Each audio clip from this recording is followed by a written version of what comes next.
করতে হবে। কি কাজ? একজনকে রাস্তা দিয়ে সরিয়ে দিতে হবে।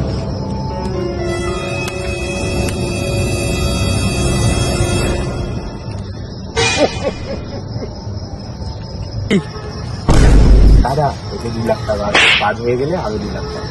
ঠিক আছে, কাজ হয়ে যাবে। রাস্তা বান।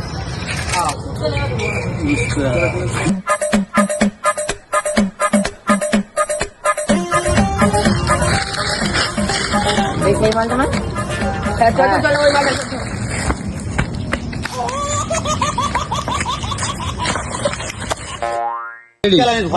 कभी झुकेगा नहीं साले। মালটাকে আবার ফোন করে দিতে হবে। এই ভাই তোর কাজ হয়ে গেছে।